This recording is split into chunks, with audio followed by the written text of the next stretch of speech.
Hello and welcome back at last to the highly anticipated painting tutorial by me, the poor English lord. This first episode we'll be going through the Dark Angels Ancient, which I said we'd be doing, I don't know, about a month ago, maybe a bit more, when I first released the video on me going through the tools of the trade. I finally got around to doing it because I finally have a bit of free time, and I went out and bought some super glue because my other one was dried up, which you do need for Finecast. So I can center these a bit better. There we are. Finecast. I want to make a specific video on building Finecast because it's similar to regular plastics that most models come in, but a lot of people don't like Finecast. They get upset with Finecast. I'm very impartial on it. I don't think there's any real problem with it if you're just careful and think about what you're doing as you go along. The detail's just as good, if not better, than what you get from regular plastic. But I hate metal. I hate white metal models, but Finecast I'm fine with. I don't have an issue with Finecast. But some people do. If you do have an issue with Finecast, that's up to you. But Games Workshop and other companies do still use a lot of Finecast. There will be hopefully coming up soon some videos on Cruel Seas by Warlord Games, I think it is. Yeah, I think it's by Warlord Games, and I've been building a few of their boats and stuff just to practice and hopefully make videos in the future. And they use a lot of Finecast and white metal. Well, the same sort of. I think Finecast is a brand, but there's this sort of plastic and white metal. So I'm not a particularly big fan of that.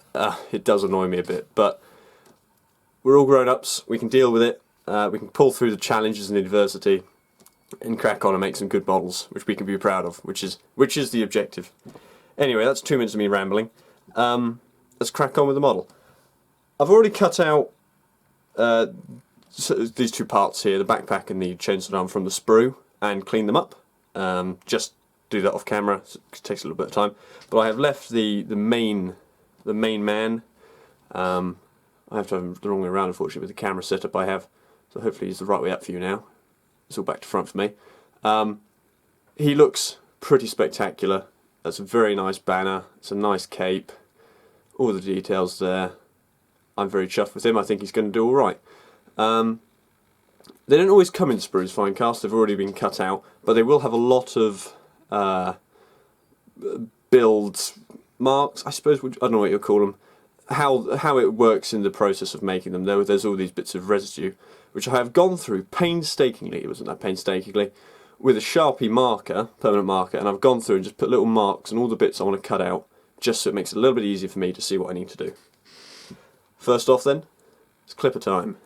We're going to go through, and we're going to make sure my head's not in the shot, and we're going to snip off all the bits that need to come off, because they're just rubbish. I've got to find something to talk about while I do this. The price of cheese is one. Or I could just speed up the video, I don't know. I might do both. Maybe a comical, I don't know. There we are. Just got to be careful though, as always, when cutting any plastic, not to cut the bit with all the detail on. I've got it off camera, sorry. It's not fun to watch when it's just that, is it? Be careful not to cut off the details that you need or damage the model in any way. That is always the challenge. It's quite a difficult challenge, but it is doable. And also, a mistake I have made quite often with doing it like this, which is why I went through the marker first, just to mark everything out for me before I actually ended up cutting it. This is just a new thought I had. It's not something I normally do, but I did it for this video because I thought, well, I can learn stuff while you learn stuff, hopefully, is you end up cutting the bits that are supposed to be there, because it's quite hard to tell the difference sometimes. So I accidentally, though I realised very quickly, marked the stand here, the pole that the banner is off of. I didn't mean to, I didn't realise I had until just after I did it. Is it going to focus? Come on. Whatever. I think you just about make it out. This is the shaft of the banner. And I accidentally, there we are, I marked it to cut it, but I realised my mistake and I'm not going to cut it. But I have in the past done it. You cut off an area, or you cut off you know, some fancy sensor thing, or another thing to look out for, because they look almost identical, is the bits to mount limbs on.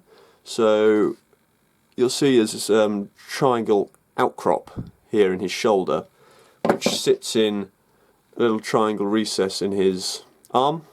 Well, the triangle so it fits together, gives you something to take the weight instead of just being smooth. Sometimes you look at that and it might even have a bit of rubbish sticking off of it. So you go, oh, I'll just cut that off. I'm sure you don't speak like that. Oh, I'll just cut that off. And oh no, I've cut into the bit I needed to keep. So always be careful, always thinking, always checking out that you've got the right thing. There are also lots of very tiny little bits. Just want to nip off. If it's a little bit fine for your clippers, grab your little modelling knife, modelling scalpel, and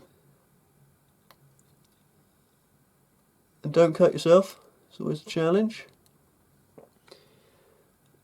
And just very carefully, very carefully. I'm doing this off camera again, I'm sorry. I have to keep bringing it up, but it brings it out of frame. I need to find a better setup, I think. One day I might. One day it might even be professional, but not today. A little bit there. Now obviously the front, that's like the main bit everyone's going to see. However, there is a back to this model, so flip your model over. They are three-dimensional.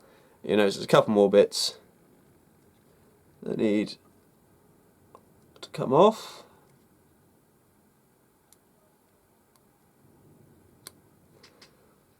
Oh yeah, here's one I did notice on his back. That actually gets in the way of putting his backpack on, so it's one we've got to take off, even though you won't see where it is when the backpack is mounted. That will disappear.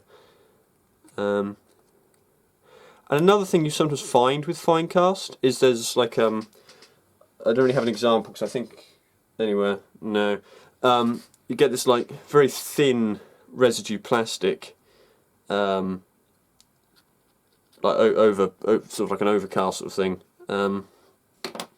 which sticks out. I can't show an example, unfortunately. I need to stop taking it off camera. Most of this video is just going to be me talking with you looking at my table. I'm trying not to, even now, look at now. Trying not to cock it up too much. Right, I think that's about it. Just get my mould line remover, because it's a little bit blunter than a knife, so hopefully do a bit less damage.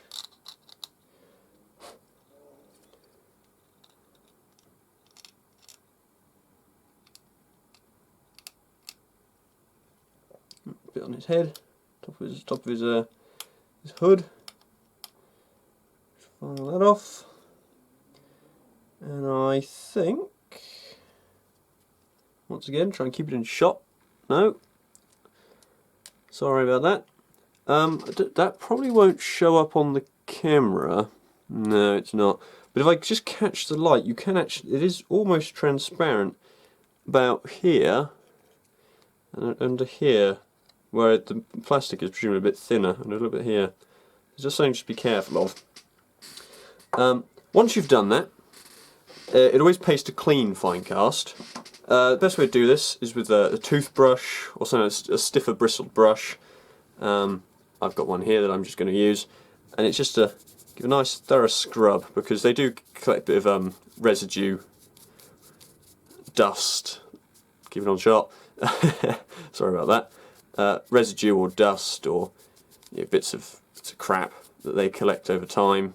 Even being in a packet, when you first get them out of the box, they will have detritus on them from when they were made. But it doesn't take long, just quickly clean it off. I sometimes do this with regular models as well, just because it's such a small process. And anything to help paint stick better is what you want. I've already done those two, so I'm not going to do them now. And yeah, there we are. Now it's all cleaned up, cut out, almost ready to go. But there is one more thing to check out with fine cast. Once again, I don't know if it's going to be able to show or not. Just about. Hang on. Oh God. It's all back to front. There are a couple very, very small cavities. You see it just there? A little tiny cavity there.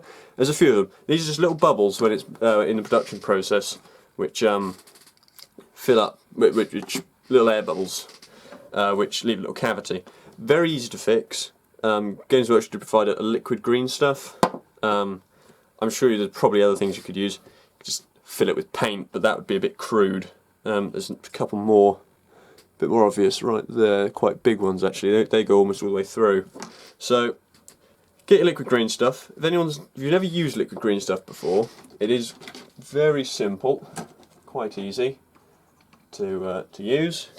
I like to get my little painting tray, my little painting brush. Any sort of brush will do. Generally like an older one does the job, but doesn't really matter too much. Make sure your spot's clean.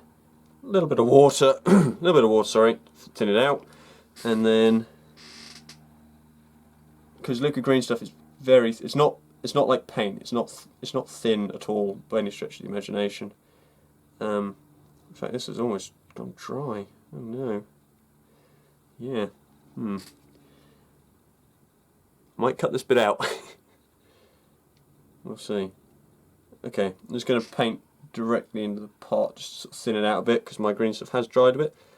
Generally, if paints do start getting a little bit dry, just with a bit thinner or some water, stir it up in the pot a little bit, you will generally recover some of it. When you've got a little bit of liquid green stuff, I haven't really got. Oh dear, that's not good. This is bad prep. You can paint it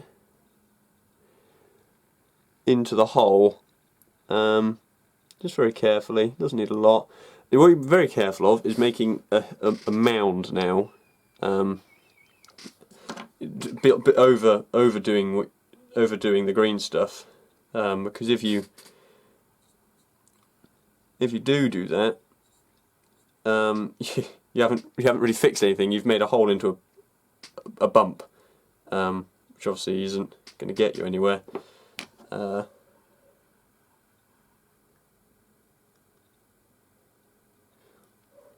that's alright. There we are. Just got to do it by eye. Just be careful. Just be very careful. Make sure you get them all. Check over the rest of the model for any others. Some might be less obvious than others. No, that's not one. I keep taking it off camera. My head is here, so this is like quite comfortable to look at. Here is where you want to see, which is very uncomfortable to look at. I am sorry. I'm going to have to find a way of setting up this camera. If you've got an idea, because at the moment the camera's directly opposite me on the tripod. If you get a better idea in how I can set this up, because I wanted to get it over my shoulder, but I don't have a tripod big enough. I might maybe try that in the future. Just see what it looks like. I don't know. We'll see. Green stuff does take a while. Did it again. Green stuff does take a while to dry, because especially when you water it down, because obviously the water's got to dry out. But just looking over it, looking down the line, make sure it's not heaped up. You can get a clean brush and like scrape away any excess, or just dab it with your finger. Just dab it with your finger like so, just take away any excess before it dries. And then Bob's your uncle. You can leave that to dry now. It'll take, I don't know, I generally leave it like half an hour or so, but that's how long it takes me to build the model and then to go and find my spray and put a primer on the model. Don't obviously prime over wet green stuff, but when you've got to find the can, if you haven't got all your prep sorted, that could take a couple of minutes, and by then you'll be dry. At least the green stuff will be dry. When building, this goes for metal, fine cast, regular plastic, whatever, wood. Check everything fits first and fits in the right place, and also how it will fit together.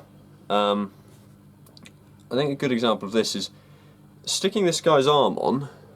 just holding it in place, you'll notice where the sword is, where his arm is, and what it covers. Let's turn it your way around. I think it's the right way up for you.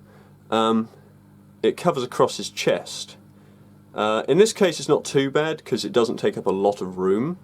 But if he had like a big gun or something, or it held across more horizontally like that, quite close to him, it would make it very difficult to paint his chest, to paint this his medallion, whatever. So it's very good just to check that, because if it did cover it, I would say get this on a separate stand. I like a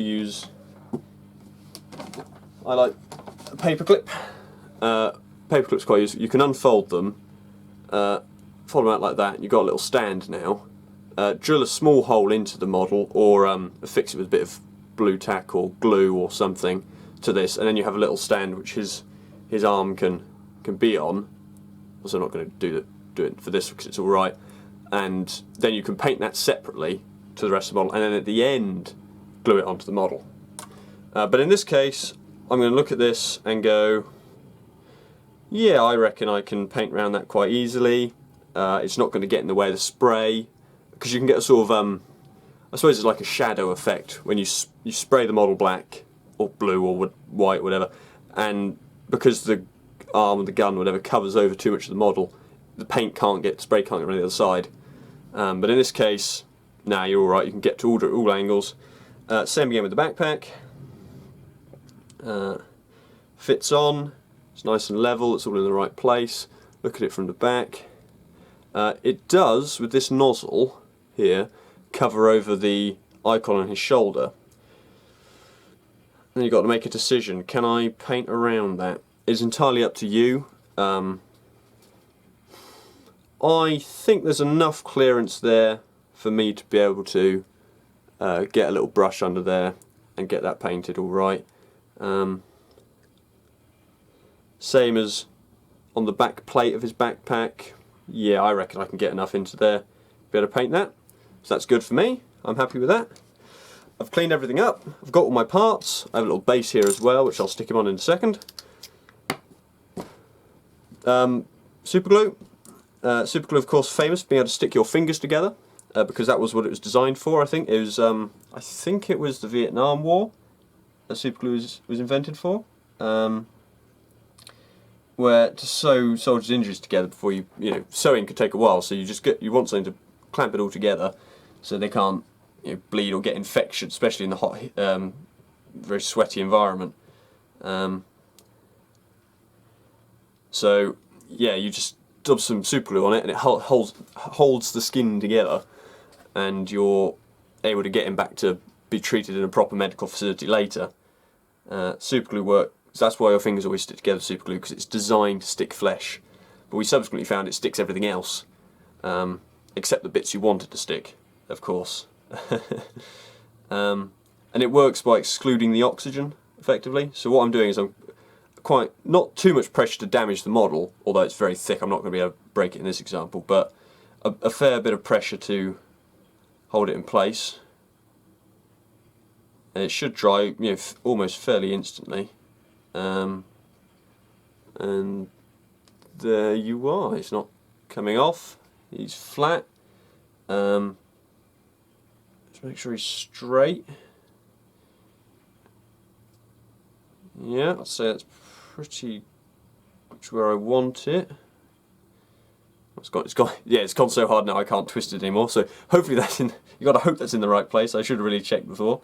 And then with this, obviously, I didn't say glue into the recess. Don't put a big blob of glue on what sticks out. Don't do that. I don't want to do that. You know about.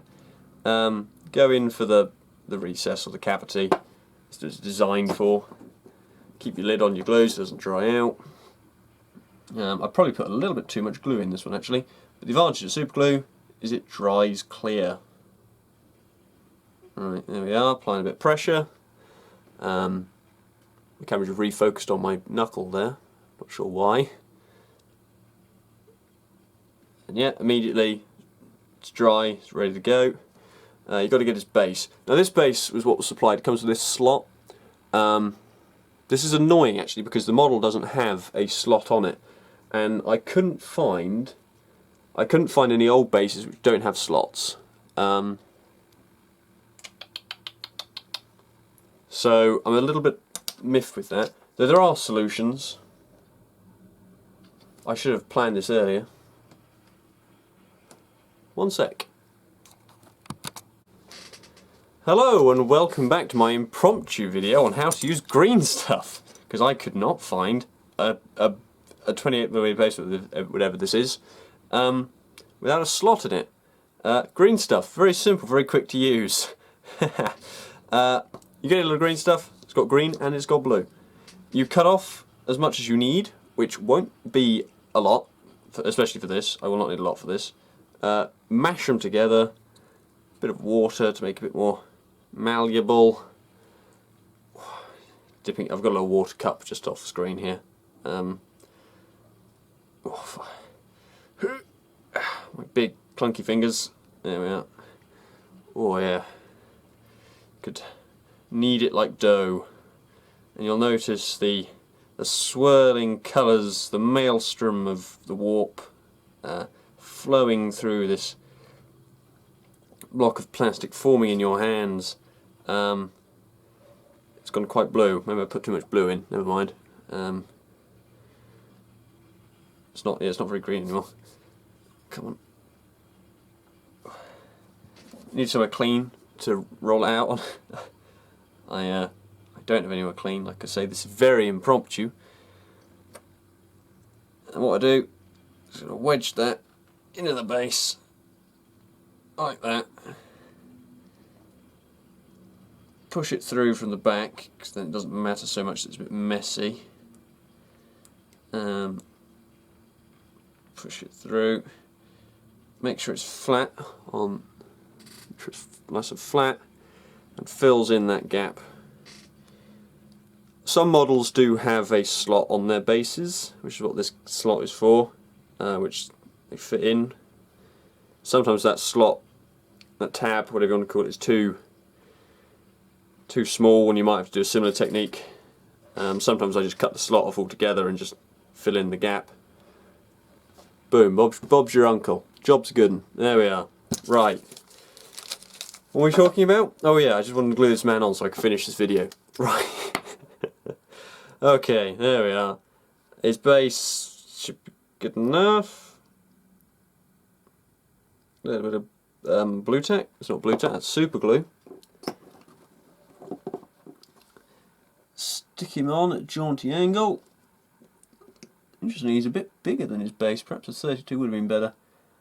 However, for rules reasons, in the game you always measure from the base. What's he going to take? Regular green stuff will take quite a while to dry, I find. It's best to just leave it as long as it needs. Particularly if what you're doing the blue stuff. Green stuff for is did I say liquid green? I might have to start that again while I wait for this to affix. The green stuff you roll out, that can take quite a while to dry because obviously it's quite thick and you put added water into it. And if the green stuff you're using is structural, because you're trying to like mould something into it, which is quite an I'd say fairly advanced unless you're naturally quite good at it, then you've got to wait for it to dry. Make sure it's properly dried. If like me you're just using it to fill in a slot. I got it? Yeah, there we are. Bob done. Job's your uncle. Yeah, if you're just using it to fill in a slot, it doesn't matter so much. I think that's just about got him. Right, there we are. At long last, this man is ready to be primed and painted. I'm not going to do a video on. Slide him down so you can look at him. I'm not going to be doing a video on how to spray because I can't get this camera outside and set up in a way that would allow me to really demonstrate it. But spraying is very simple, and there are other videos on the YouTubes which will be able to tell you how to do it. General rule of thumb though, I always tell my mates, because generally they used to get me to do all their spraying for them. Just hold the model a comfortable distance away. Try and make sure you're outside so there's no wind. I do spray inside sometimes into a cardboard box. You don't want to do it when it's boiling hot. It's like 30 degrees or something at the moment. It's a bit hot to spray, so I might have to wait a couple of days till it's a bit cooler, or do it first thing in the morning. Don't do it when it's raining, obviously. And yeah, you want to hold the can 8 to 12 inches away, about no more than like 30 centimeters. I think it says on the can some instructions to use, to how to use it. Yeah, just hold it in comfortable distance away. Pass the can over. Don't start pointing at the model. If you start pointing at the model, you're going to just send a jet of paint splashing into him, and it's going to very quickly go too thick. What you do is it's trying to demonstrate, it's quite difficult actually. You pass, this is your model, my hand is your model, this is the jet of spray. You start here, say, and you go tss, across, and you go tss, across, like along like that, starting at the end, finishing when you get to each end. And that way you don't build it up too much. Or so, you could go down, or it doesn't matter which direction you go, just start off, finish off. Keep it the same distance along the whole time. Don't focus on one point. Rotate the model, do the same again. Rotate the model, do the same again. Rotate the model, do the same again. Don't forget he's got a top.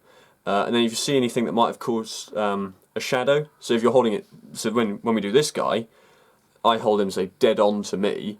I spray down into him. This chainsword is going to cause a shadow effect across his cape and his bit of his banner. You might need to then, when you come down from a different angle, this might get it. If not, try again from a different angle. But make sure you're not overfilling the details with paint. Unfortunately, I can't really give you much more than that because I can't show you, and it was a bit rambly and disjointed. But I hope that makes sense. If people really want me to help to demonstrate it a bit better, I'll do my best to try and do it. I might try and do it indoors, though. Make sure your windows are open. I generally like candles afterwards as well because it stinks when you do it in your room. If you have a garage or something like that, a basement, somewhere like a porch, whatever, you can do it in there and you'll be all right. So yes, there we are. This is a very long video, so I'm probably going to cut out a lot of it. But it's very simple, very easy, and quite enjoyable. I've enjoyed making this little guy. He's only 3 pieces plus a base. So I hope you enjoyed this video. I'll prime him and get him ready, and we should hopefully paint him within the next year of me getting around to doing it. Thank you very much for watching. If you have any questions, please leave them in the comments. Subscribe and like if you enjoyed it. Dislike and tell me why if you don't enjoy it, because I obviously want to improve. This is a goal of mine, to make videos better so people enjoy them more. Thank you very much. Once again, I've been the Poor English Lord, and you've been a wonderful audience. Goodbye.